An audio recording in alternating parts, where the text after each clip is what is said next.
Hi there. Welcome to the DCL Learning Series. Today's webinar is titled Map or Scrap, Consolidating Data Between Inherited Enterprise Systems. My name is Marianne Callahana, and I'm the VP of Marketing here at Data Conversion Laboratory, and I'll be your moderator today.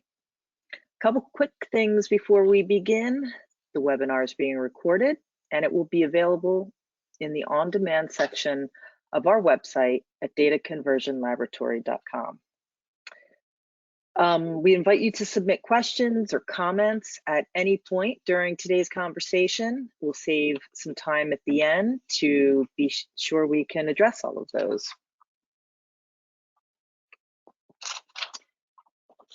So I think everyone here really understands that technology plays a critical role in the life sciences. Accuracy, traceability, compliance, along with speed to market is critical. By improving content and data management, IT systems, and program management, you can streamline scientific research and drug development. Data Conversion Laboratory, Court Square Group, and JANA Life Sciences developed this learning series to address how technology can contribute to your success. This is the final webinar in our series. And in the handout section in GoToWebinar, you'll see a document titled DCL Life Sciences Resources. This has links to all the other webinars in the series that you see listed here. And we invite you to revisit and watch those on demand. And please feel free to share those with your colleagues. Before I turn it over to our speakers, I'd like to give a quick intro to Data Conversion Laboratory, or DCL, as we are also known. Our mission is to structure the world's content. Our services and solutions are all about converting, structuring, and enriching content and data. We are one of the leading providers of XML conversion services and an industry expert in SPL conversion for global pharma companies. If you have complex data or content challenges, give us a call. We are truly happy to help. Today's speakers, I'm happy to introduce Mark Gross, President at Data Conversion Laboratory, Keith Parent, CEO at Court Square Group, and Ron Nyland, President at JANA Life Sciences. Welcome, gentlemen. Thank you. Thank you, Marianne. Keith, could you tell us a little bit about Court Square Group? Sure. Court Square is a managed service firm. We manage infrastructure for life science companies in our audit-ready compliant cloud environment, specifically designed to host qualified and validated applications. And we have a specific application called RegDoc 365, which is a qualified and validated content management system specifically for clinical and regulatory data. We use that as a platform for hosting lots of different data across the board, all the way from the beginning in the startup of a company, all the way through to them submitting to the FDA and tying into manufacturing. Next.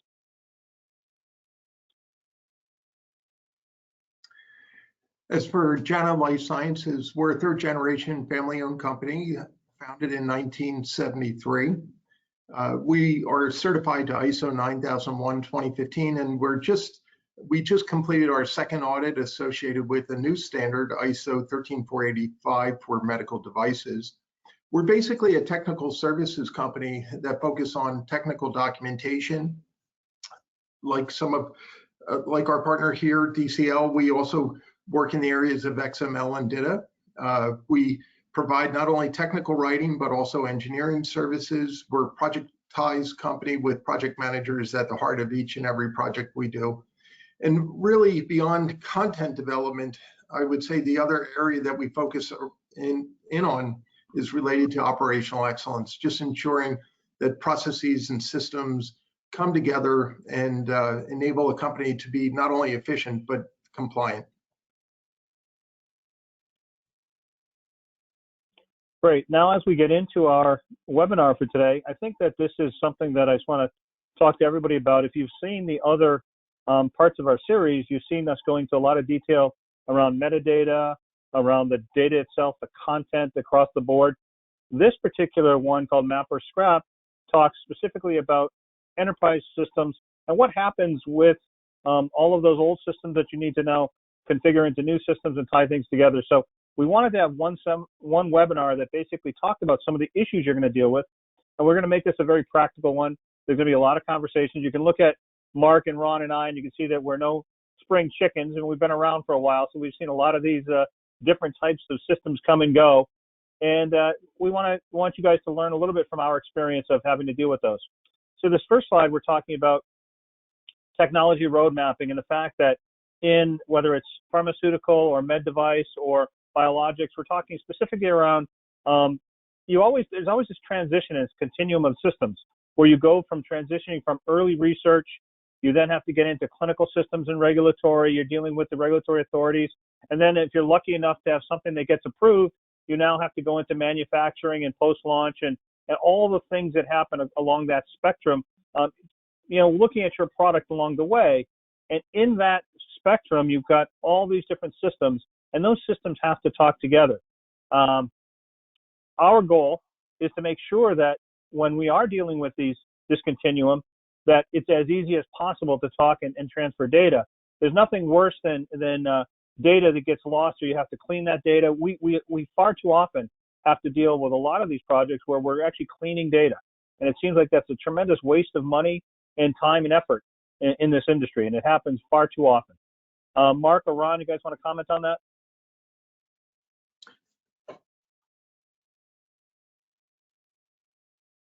Mark, you're on mute. Yeah, no, I don't think I have any further comment on this over here. Right? Maybe Ron does.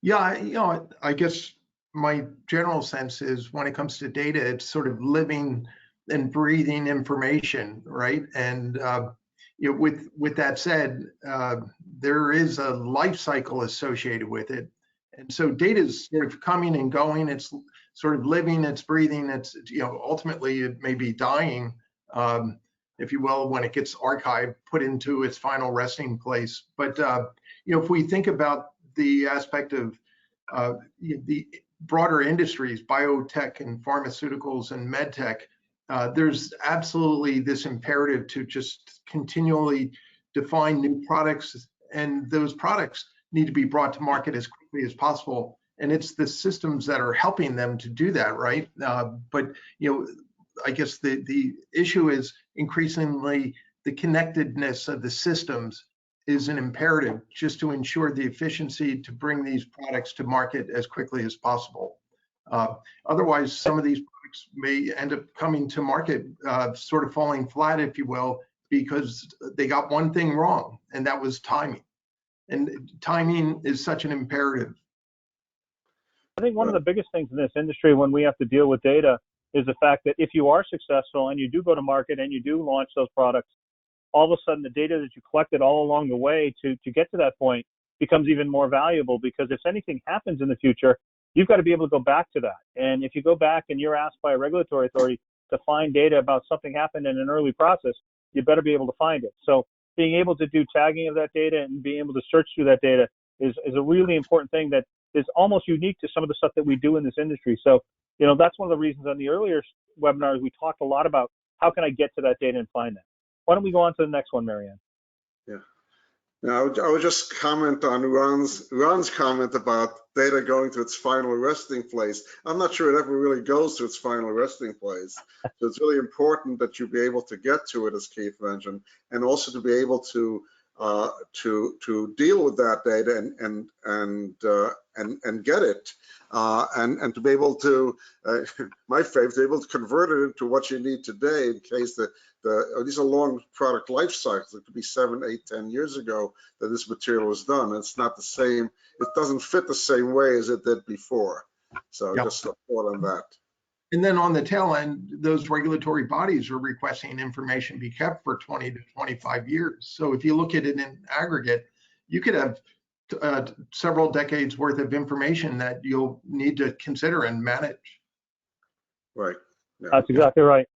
And later on in the webinar, I'll talk about a specific case that we worked on over the course of time. So one of the things, first thing we're going to talk about is why the need for migration. What's all the things that we have to do? Well, you may hear the concept of a legacy system. What is a legacy system?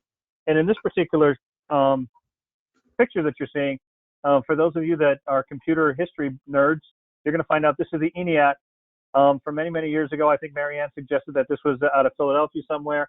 But our goal is that there's going to be lots of, and if you're in this business for any length of time, you're going to find that every system becomes legacy over time. Whether it's an old version of a piece of software, the hardware may go out of existence. A lot of hardware vendors aren't here anymore. But a system becomes legacy when it's no longer functioning for the requirements of the business, and you have to move things off into another system, or you have strategic directions that change the way you want to look at things. So our goal is to figure out how do we take the data that's created in some of these systems and be able to use that going forward or going backward. You can't always keep a legacy system running forever. I can guarantee you that this system that you see here isn't running today, and it's not running anything computing-wise, and you probably have more computing power in your iPhone than what you're looking at in this room right there. Next. So some of the things that we talked about when we're dealing with legacy systems is, do we have to run dual systems? And what does that mean? Running dual systems means that we're going to have an active system going while we're starting up with a new system. A lot of the pitfalls that we have in that regarded potentially double data entry, integration challenges between multiple systems, or siloed application and process knowledge. We see this time and time again in numbers of different areas. Can you guys talk about any of the other pitfalls that you might think about if we're going to have multiple systems running at the same time? Right. I mean, one thing you're going to have is different information coming from different systems. So you always end up with, gee, how come this doesn't reconcile with that? And that's, I think, a huge issue. And just getting from and everything is so integrated today, if not in the systems themselves, but in how you use information, that you're constantly moving things back and forth with all the errors that might come over there. So it's integration has become just a huge issue all around. And as you move forward, every year, I'm sure every month sometimes you're putting on new applications and new information. So this is a constant problem of how do you get the information over into your new system. So I'm rambling a little bit, but this is sort of what we've been doing for 40 years. So.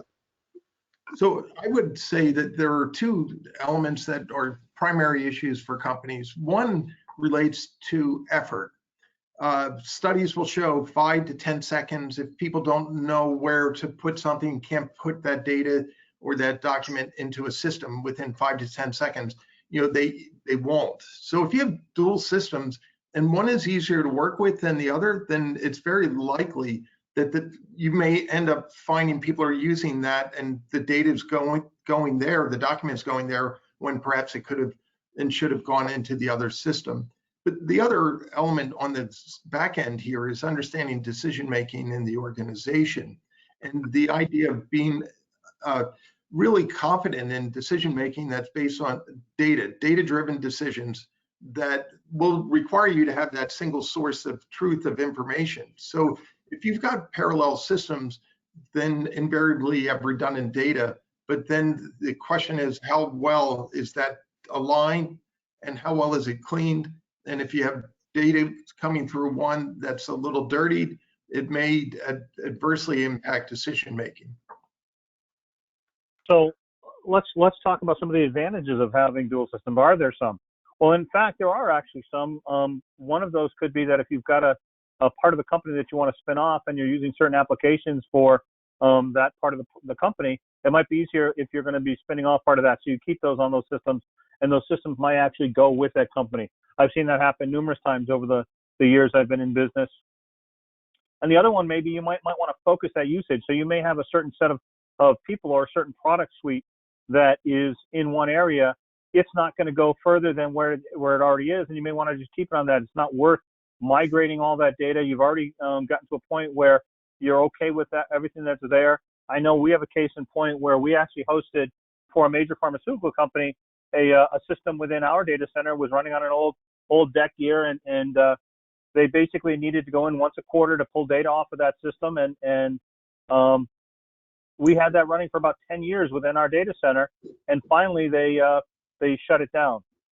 They had no other way of getting data off of that, and they wanted to have that running. So while they had a drug safety system that was the production one, this one still ran in parallel because they didn't want to have to migrate any of that into the new system. How about you guys? Other advantages you might think about for running those dual systems? I mean, it's always a cost-benefit analysis. So sometimes you do have these. I think the other place where you might actually want separate systems is for security reasons. I mean, where you want to segregate information so it's not reachable to other places. So, I mean, there are legitimate places where you do keep completely separate environments. But whether you really want to keep separate, but that doesn't mean it has to be different data structures and different data sets. They really just need to be segregated. So, but I think that's a legitimate reason where people will want to keep things separate. The other is what you're saying, Keith. It doesn't pay. It doesn't pay. You need this for another 5 years or 10 years, and the cost of moving it over is just going to be higher than just going in once a quarter. That's a classically good reason to just keep things the way they are.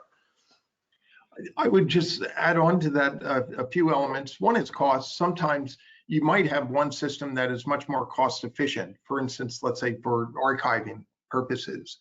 So I'm currently working with a company, and they realize they have an aspect of redundancy, but there's a cost benefit in going with one system, using it for a specific purpose.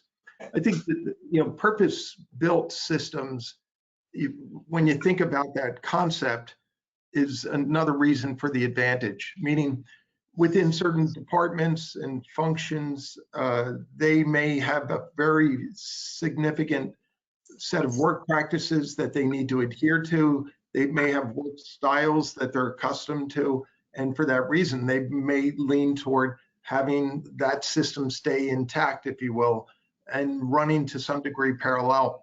I think I have seen this where with mergers and acquisitions, there's a period of time given to that other company, if you will, to sort of continue working with their system. And there's an aspect of the rationalization, harmonization that might take 12 to 24 months.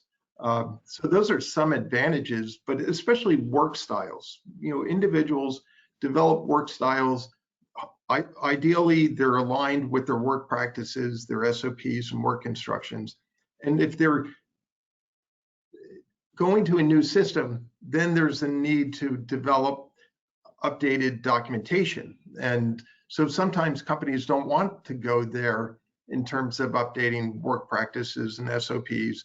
In the case of a merger and an acquisition, that might be a perfect example where the acquiring company may say, hey, let's give the organization time for it to settle down, and let's set a 12 to 24 month time frame for bringing together the systems. And in that interim process or period, they might not choose to deviate from the processes just to ensure there's continuity in the work.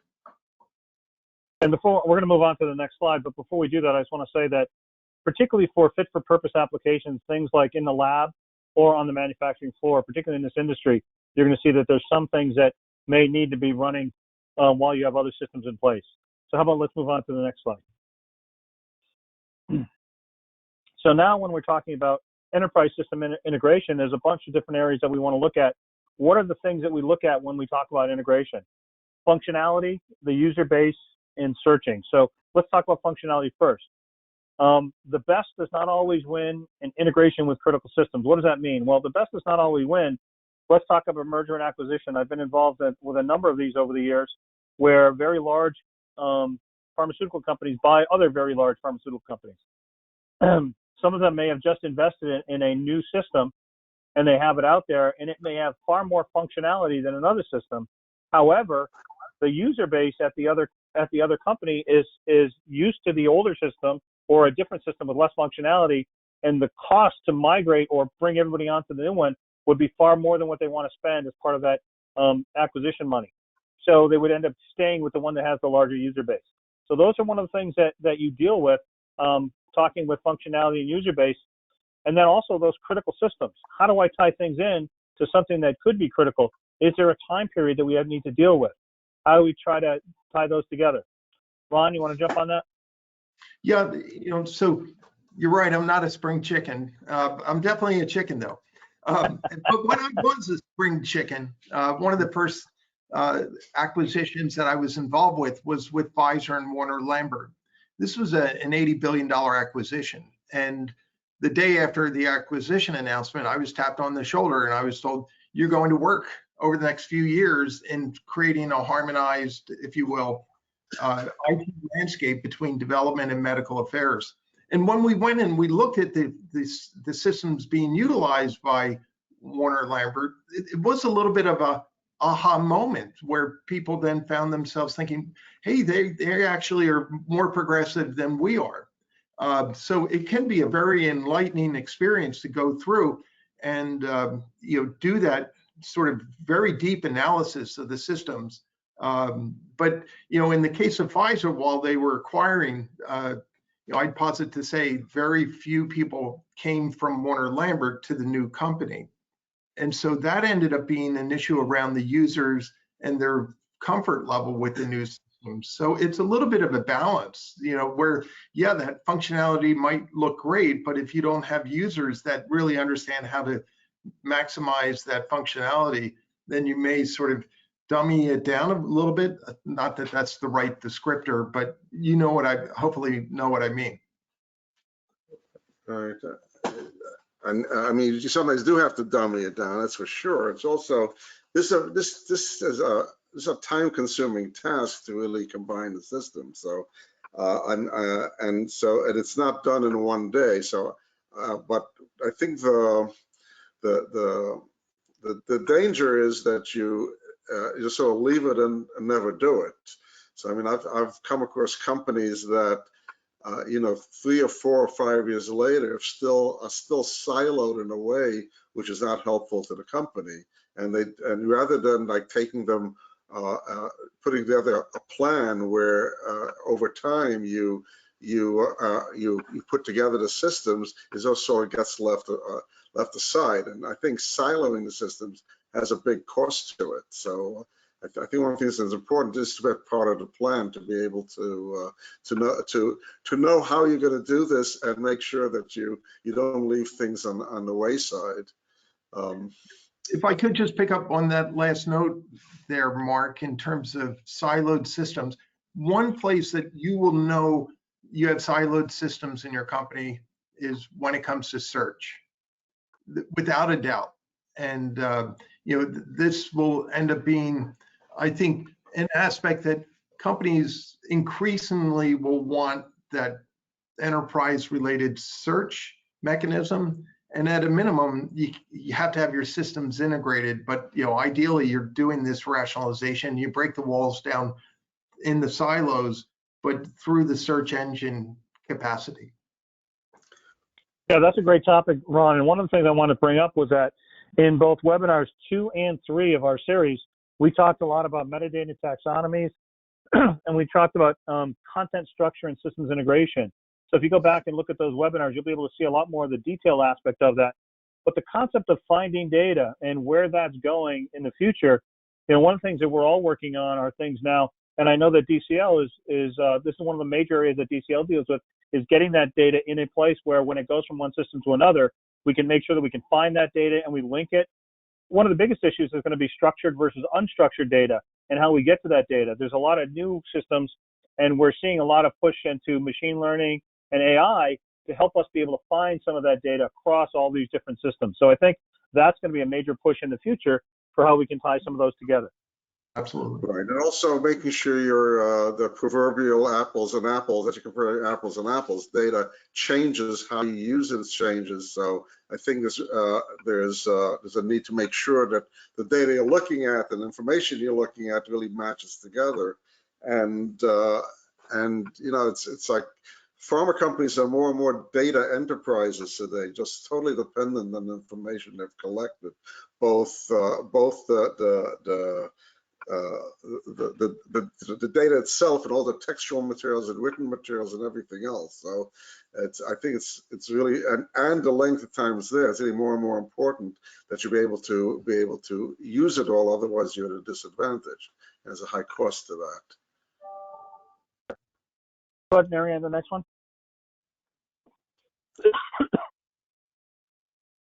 So some of the reasons that we have migration events, we talk a lot about the data and the need to migrate data, excuse me, are a number of different things could happen. Merger and acquisition was one of them. We talked about maybe the company has a cloud-first strategy and we want to go to applications in the cloud. Maybe there's a new system. The system we had, the company went out of business, or we need to get a new software vendor that comes in, or there's new technology. Something brand new comes out and we're just going to shift everything over to that. Each one of these, and there are many other, but they force us to think about migration, and those are some of the events we deal with. Some of the thoughts that we had as we were putting these slides together, we're talking about, not all content needs to be migrated. What does that mean? Identity of cradle to grave content, and we'll talk about that as part of this discussion. And then chain of custody may need to be considered, and we'll talk about what that means too. Why don't we kick it off and just talk about not all content needs to be migrated? What does that really mean? Mark, you want to handle that one, or Ron? Well, I think we've sort of touched on it all. It's really some data will never be needed again. So I never throw anything away. I'm one of those people, so I find it hard to do. But some data will not be needed again, and some data is truly archival. Will never be. You only need to pull out things from for any future analysis. So it's important to get those things out of the picture, because there is a cost certainly to everything. But I think all the live information people are using, this can go back 5, 10, 15, 20, and as Ron said, could go, regulatory requirements may go even further back. Is information that either should be migrated or maintained in a form that it could be migrated at a later time if need be. So. Yeah, and I guess one aspect of this presentation is focusing, if you will, on content, and then what is content? That is both data and that is documents. When it comes to documents, you can absolutely see where, with technology that's evolved over the years, increasingly you can do versioning of a document within sort of that singular document. The way it works, as we know in years prior, was people would create the versions and versions and versions. And so there's an aspect of trying to understand where the live wood is versus the dead wood. And that's a very detailed and labor-intensive process, to be honest with you, that one needs to go through. With that said, there are tools that both DCL and Court Square Group use for effectively looking at documents, comparing and contrasting them, trying to see which are different or which are completely redundant. And then to try to then understand which are underlying versions, and sort of understanding the parent and child data, parent-child documents. That's really an imperative. But going back to Mark's point, and when it comes to archiving data, sometimes you say, what, let's not move this off the file server, but let's encapsulate it, and so that no one can go in heretofore and alter it, so that if need be, we can show it to a regulatory body. But versioning is one aspect, and the encapsulation are some other aspects that I would say factor into the equation. How about on the identification of cradle to grave content, and what does that mean? In my view, when I talk about cradle to grave content, we talk about that fact that I started with a system, and when I end with that data, so if I have a drug product and we need to make sure we're looking at over a 20-year period, can I make sure that the first systems that we put that data into were somehow migrated over the life of that content so that we can actually get back to that early systems? Or do we have some kind of event in the middle there that we have to deal with and make sure that we can at least find that data at the end? So those are areas that we've had to deal with in numerous occasions. So I think you have to worry about that, particularly when you're defining metadata, defining taxonomies, How do I find that data? How do I make sure that it's transferred correctly into any new systems that we're dealing with? In a few areas where this comes into being, or for instance, with the TMF, that aspect of really understanding the life cycle of that document and how it was being utilized to basically make decisions and enable a clinical trial to be executed.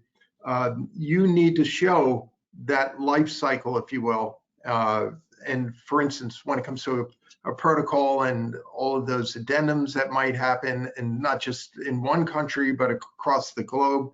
And you can see, like, suddenly it can get very, very complex if you had multiple addendums across dozens of countries, which often happens in areas, but especially oncology. If you are looking at an oncologic agent and you have one chemo backbone used in one country versus another. Another area is around batch records, right? You need to be able to show that that life cycle, if you will, of the batch records over time. And those are just two areas where it becomes much more pronounced in terms of that need. One of the last topics I talked about was the chain of custody and the concept of chain of custody. And to some people, that means different things to different people. I've recently been involved with a number of cell therapy companies and dealing with autologous cells and dealing with patient, needle to needle, they call it. So basically from the patient back into the patient, and you're doing something with their cells. So the concept of making sure that the data that identifies what you're working on, you have a very clear chain of custody all the way through it. And you see new techniques and new technologies being added, things like blockchain, which are being used pretty heavily in Bitcoin, and the whole financial world is now hitting our world, where those things are helping to kind of track and trace all of that, those products all along the way. And I know track and trace in our industry has been huge, particularly for counterfeit drugs and different things that we have to deal with. Comment, guys? Well, it makes me realize that we perhaps should have added a bubble around regulatory changes.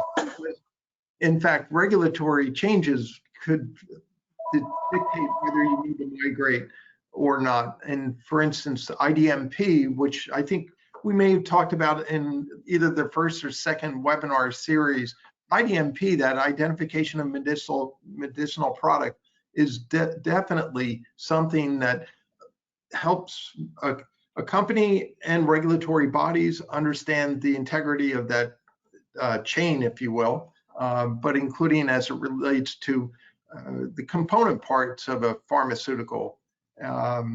So yeah, I would say that we should add that to this, perhaps maybe before we post it. I guess that's not possible because the video will be posted to the webinar.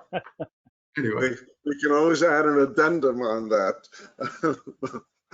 But yeah, I mean, the whole area of counterfeit drugs and making sure that you've got what you think you have is just a problem. It's certainly not an area in my expertise, but I keep on coming across it in my readings, and it's an issue not just in drugs, it's an issue with all kinds of products. So it's a whole new dimension that needs to be added over here. So we talked a little bit earlier about the whole concept of system integration and being able to search and find data. The concept of mapping that legacy data and metadata definition. A lot of times these are triggered by M&A events. So you may have some vendors come in that help to kind of pull things together. They may look at mapping all of your data across multiple systems. I know Ron and I have been brought in on a number of different occasions to help do some of that. And the reliance on outside vendors to drive conventions. Sometimes internal politics within some of these large organizations cause some kind of strife between different organizations. So sometimes it's just easier to have an outside vendor come in and help you kind of lay that out and say, okay, here's how we should go. This is the most cost-effective way to go forward, and kind of to drive that. There may be some reconciliation event that forces a change for those as well. Ron, you were going to say something? Yeah, I'm sorry to cut you off there, Keith, but yeah, that aspect of the prickly pear is something that for sure needs to be considered when it comes to assessing systems for rationalization. Because going back to that aspect of users having a preference, a work style, there's going to be sensitivity in the organization. And you may very quickly hit a nerve in discussing the rationalization of someone else's system or another department's system. And yeah, I would agree with you, Keith, that it is very helpful to have a seemingly neutral party there to help facilitate a conversation and really get the group focused more on the pros and cons and the features and benefits of the different solutions, and guide the discussion. And at the end of the day, if you are rationalizing and you are putting a system to bed, some people may not be happy with that. And the way to ensure that it's a win-win-win situation is to go through a process and really make it abundantly clear to one and all that, hey, you're doing what's best for the company. You're thinking short and midterm, and perhaps even long term. You've weighed the pros and cons. You've looked at the features and benefits, and you make a collective decision. Now, not everyone will ultimately agree with the decision, but the idea in an organization is once you make that decision, ideally through consensus, then everyone should stand behind it. But yeah, again, having an outside party to help broker, I think, could be very, very helpful. Yeah, I would just your phrasing of seemingly neutral. I think a person does have to be neutral and has to be, has to be clearly neutral. But just as a on the side, the real difficult issues on these are the people issues, the mechanics of it, and the metadata and the mapping. Those we can solve, and our experts can solve all those things. But the people issues that you're bringing up are really the tough ones. And if somebody out there is going to not accept the decisions, it's very easy to sabotage a process without anybody even realizing. So it's really very important to get buy-in.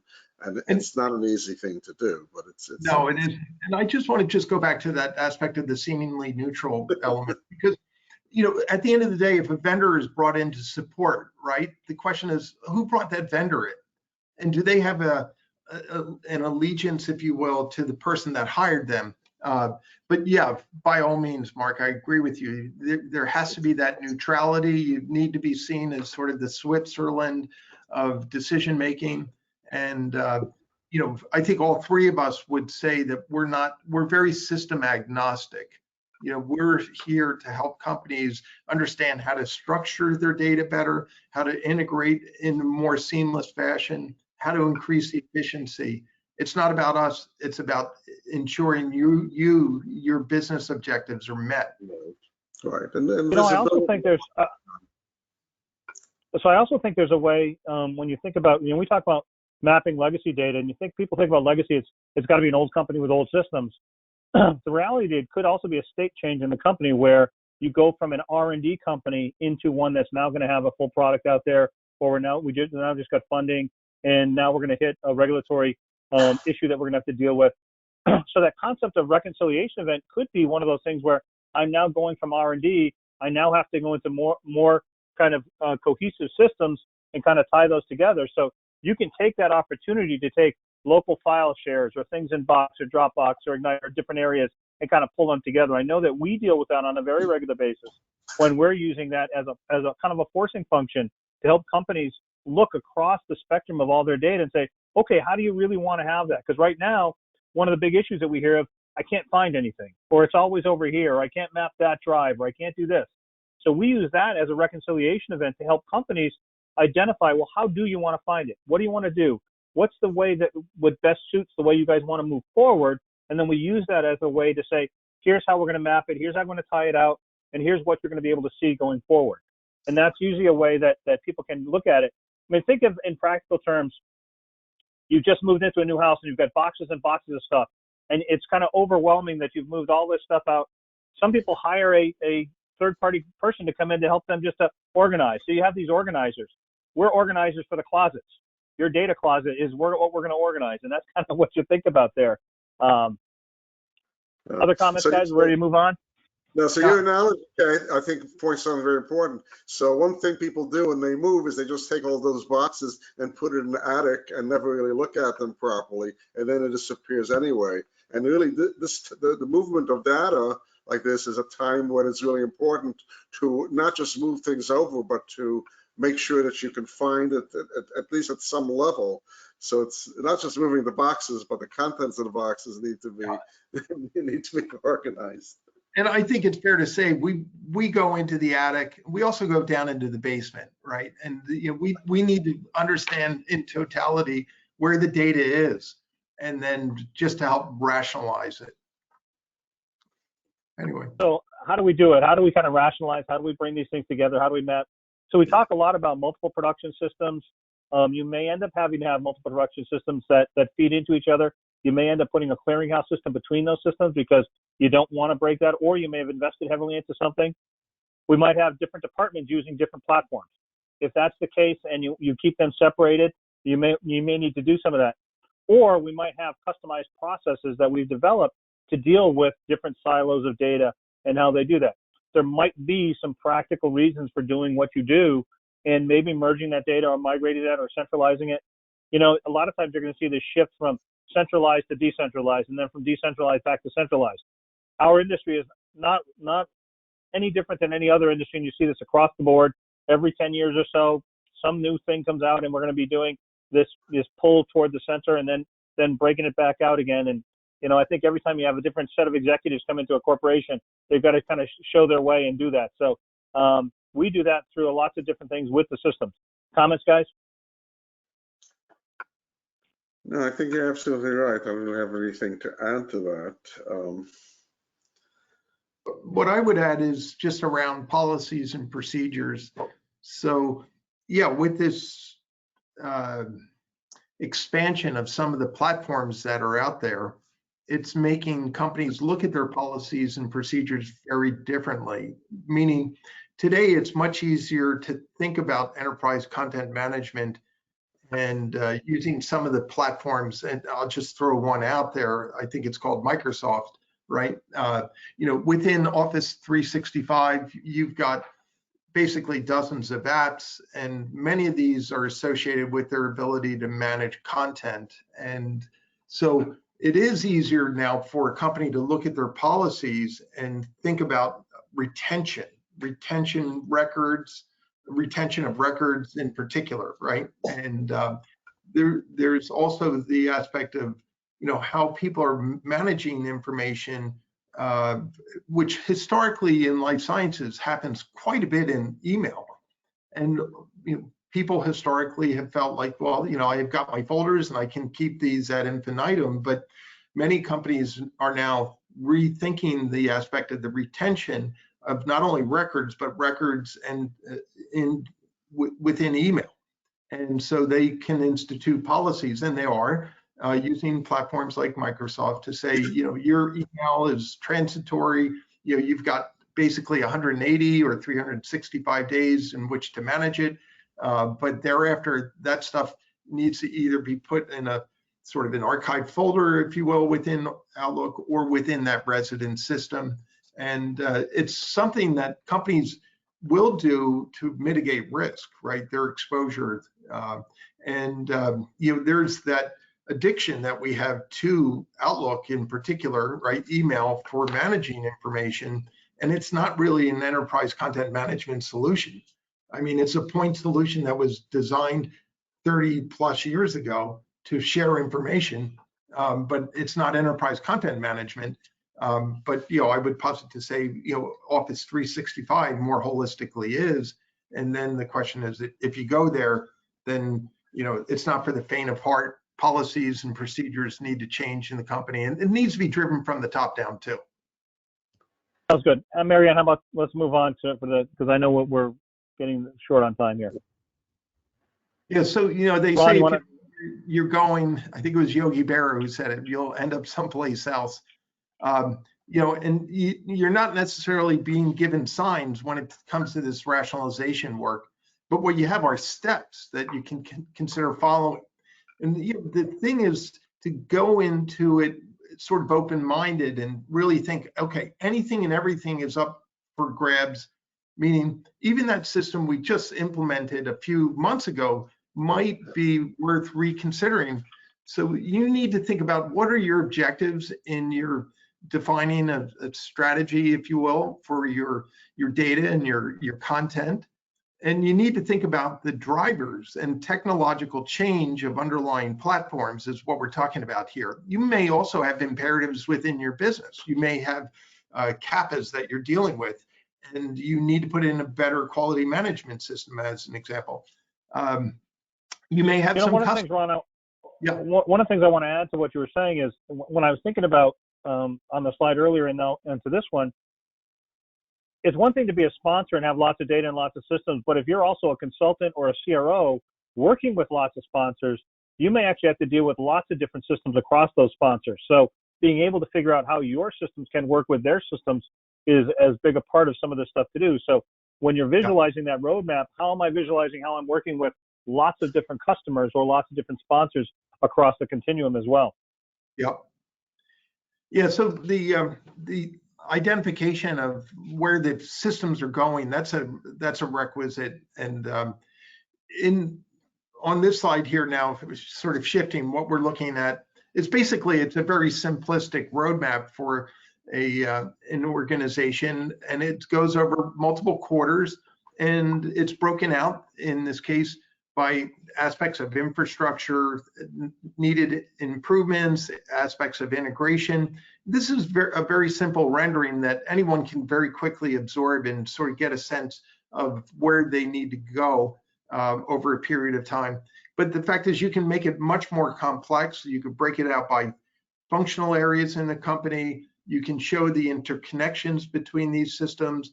You could show the connection with documents as well. But having a map is something that will enable you to have a discussion with a group and sort of get everyone, if you will, on the same page. So there are outfits that offer templates. In this case, this one is from RoadMonk, just as an example. Next slide. Next, Marianne.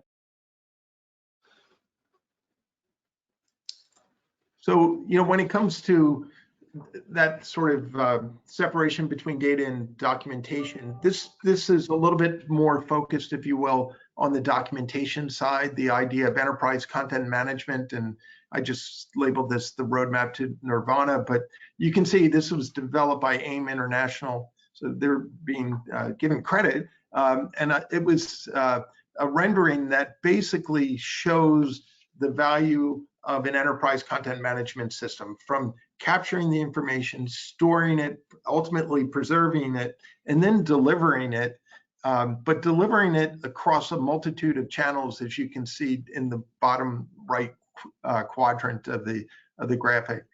But having a sort of a sense of where you want to go with these platforms is important, and having a visualization means like this is it's invaluable, because a lot of people, when they hear enterprise content management, they don't really think of all the component parts. But as you can see here, we've got about 3 dozen different component parts. Eleanor, on this picture brings up something that this area in the middle where it talks about store, it brings up a number of things that I've had to deal with over the course of the years, and that when people are taking data or they're archiving data, a lot of times they cut it to a CD or they put it on tape or they do something like that. I've had numerous occasions where people have put it onto media that they no longer have the equipment that can actually read that media anymore. So as well as you're looking at your data, you have to look at how I'm storing that data, and do I have a process or any kind of defined methodology of making sure that that archived data stays current with the technology that we have in-house. So those are other things that we as consultants to the industry have to think about for our client base, because sometimes they don't. A lot of times you may have a business unit that says, hey, I'm turning this over to IT, so now it's IT's problem. And for them, they don't really think about some of that until somebody asks for it. We talked a little bit earlier about that lifetime and having something for 20 years. Well, that one time you get a request from a regulatory authority to look at something, years back, and you can't get that off that tape. Now you're scrambling to try to find somebody who can deal with that. So those are just a quick comment I wanted to make sure I brought up as part of this. And right. when technology also, it's not just that you can't read it, but maybe that nobody can read it at this point. I mean, the storage technology has shifted so quickly over the last 30, 40 years that there's a technology that's only 20 years old that really is very, very hard to find somebody who can read it. So it's a very good point you're bringing, Keith. Yeah, we didn't even go element where some acquisitions, you get a room of documents and they're in boxes that you need to manage. I just talked with a customer just last week, or potential customer last week. that talked about a phase 1, phase 2 clinical trial that they had done. They just got purchased, and now they're with another company, and they want to be able to take that old data and be able to do something with it. It's not in digital form, so how can they find anything? So we're talking about how do we digitize that, put it into a form, and then put it into an ETMF or something that they can actually search. So that's a real life example of what happens out there. This slide is a slide from one of our earlier webinars, talks specifically about that metadata mapping, the identification of fields, determining the overlap, and then looking at the numbering schemes and how we can tie that together. Again, it's all about the data. It may have nothing to do with the system they came from. It may be the data that comes out of the systems, and how do we keep that going to a point where we can keep shifting that along to different systems along the continuum. Next, Marianne. You know, one of the big things that I think that we all think, you know, we have to think about, particularly in this industry, is the audit trails and the governance of that data over time and where it goes. Even though we shift from one system to another, what happens with the audit trails from the legacy system? Are we making sure that we're taking into account the fact that we have to see how somebody changed something in that last system? Are we taking an exportable audit trail so we have them as part of the artifacts going forward? When you start with a new system and it's a fresh system, we may start fresh from this one system and go forward for anything new, but we have to keep that legacy data and somehow be able to get back to it and look that down. And if that's the case, are we locking it down and we're not migrating that stuff? Are we keeping that in a place where we can still get at it for those audit purposes when somebody's coming back to you, particularly from a regulatory body or a partner? Many of us have our small pharma or biotechs, and we have a large partner. They may want to be able to look at that data or be able to do something with that data. So we may make sure we have to maintain access for audit purposes and make sure they are still searchable and you're able to get to them. And that governance plan says you got to have somebody, whether it's a data archivist or somebody that knows how to get to that, they have access to that, and maybe you go to a central authority within your company that they can actually find some of those things for you. Those are some of the things that you have to think about when you're putting these together. Mark, I know that a lot of your systems are specifically built to do some of that for these companies, so they can get back to some of those systems. Right, it's specifically built to that, but also it's something that definitely comes up fairly frequently where a customer has information that's been collected over a number of years and there's a need to go back and get an audit trail on where it is. So it's really important that every time you move data, every time you change data, you've maintained information about what happened at that point. So yeah, I think we've talked about this a little bit so now, but that's really audit and going back to it is something that really does come up fairly frequently, certainly with pharma data, certainly with legal data. It's all very important. And you can't rely on emails to be able to find your audit. That's not the way it works. Yeah, I mean, it's a lot of times you end up with, before you've taken under control of it, that becomes a very manual process. So you certainly want to avoid that in any new systems that you're doing. Marianne, how about popping to the next one? There's a couple key points I think we wanted to make down that we had talked about ourselves. Can we export the data in a format that is retrievable? If the system isn't going to be around and we're not going to have that system, can the data be exported to something that we can either read or search or be able to do something with it? That's one of the big things about maybe an XML backbone or something like that, that you put it into a place that we can actually get to that data. Right, and a lot of times you think of a PDF file as something you're going to produce or just an image file, and realize that those are not processable in normal ways. So if you move it into XML, you can actually use that information later on in ways that you didn't realize at the time that you put it away. If you put it into a PDF file, that's really a print format in a way, and taking it apart later on becomes a much more difficult task. Second thing was do we need to keep an application going to access the data? If we can't export it to a format that's there, can we keep that? Like I said earlier about that thing with one of our major pharma clients, we had a system going for 10 years for no other reason than they couldn't have it in any other system, so we kept that around. And it was just easier for them to be able to do that. Right. What are some of the best practices with data retention policies? Each of you guys have to deal with data retention policies on a very regular basis. How about some couple words of wisdom on that?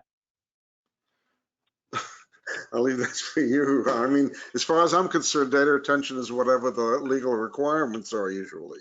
So we do need to make sure of that and make sure they're there. But I don't know, Ron, if you have specific things that you've been working with. Well, realizing we're running short on time, I would just say it's a good policy to have a data retention policy. Very good point.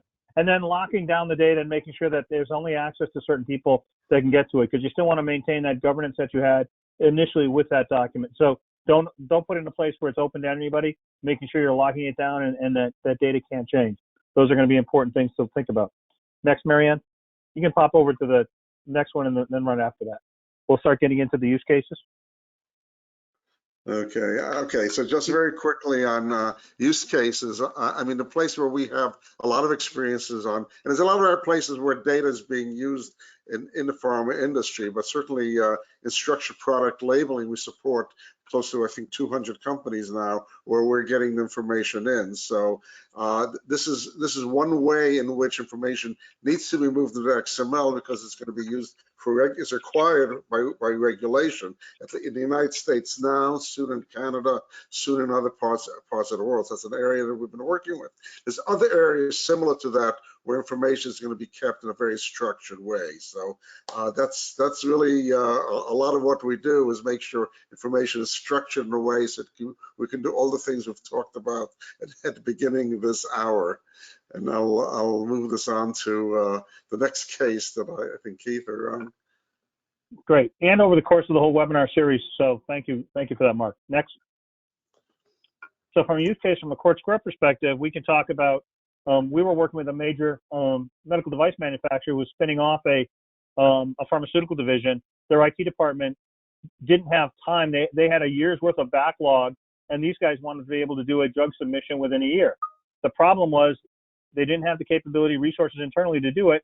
We helped out by being able to take that data, not only getting them up and running with multiple applications in an audit-ready compliant fashion, but also being able to integrate those, train people on them, and do their submissions ahead of time in a very reasonable fashion, time-dependent, got them going. And after 2.5 years, we actually were able to pull that back into their IT department. We helped them put together the entire metadata setup and migrate stuff back into legacy systems or other systems that the company had. Let's go on to the next, Ron. Yeah, and with Jana Life Sciences, I wanted to just highlight a case study that's associated with enterprise content strategy and information architecting.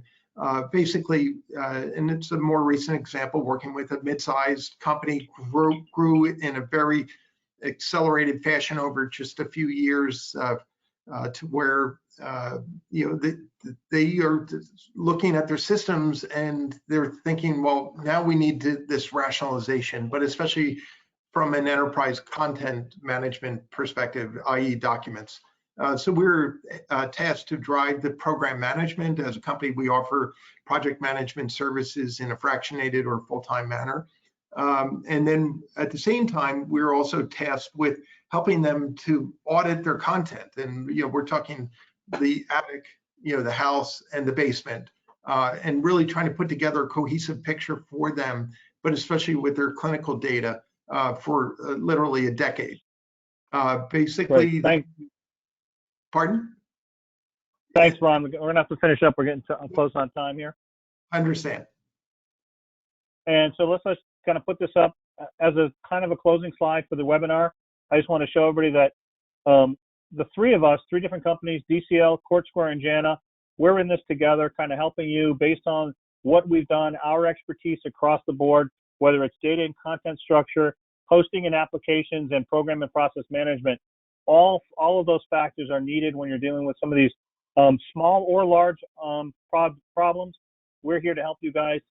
Last one, Marianne, just a thanks to everybody that was on. Mark and Ron, everybody, thank you guys. All right, thank you, Keith, for running this show today. And Ron, I think it's been great. It's a great program. Yeah, I definitely enjoyed it. And thank you, everyone who's taken time out of their day. Okay, Marianne, sorry. Sure. Thank you, everyone, for taking time out of their day to join us. This concludes today's program. I just want to remind everyone that the DCL Learning Series comprises similar webinars to this. We also have a monthly newsletter and a blog. You can access many other webinars related to content structure and XML from dataconversionlaboratory.com. This concludes today's program. Have a great afternoon, everyone. Bye. Thanks, everybody. Have a great day. Thank you.